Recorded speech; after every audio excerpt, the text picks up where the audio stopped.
సాయిబాబా దేహంతో ఉన్నప్పుడు అతి చనువు వలన సాయిబాబాను చాలినంత భక్తి శ్రద్ధలతో పూజించలేకపోయానని శ్యామ పరితపించాడు.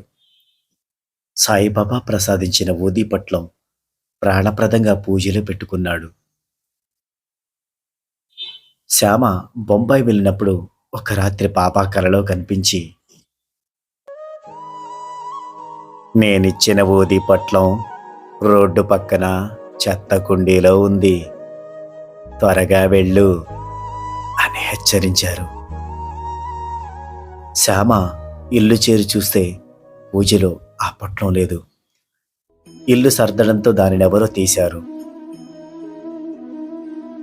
ఇంటి పక్కనున్న చెత్త కుండీలో చూస్తే బాబా చెప్పినట్లుగానే ఆ ఊది పట్లం ఆ చెత్త కుండీలో దొరికింది. ఓం సాయి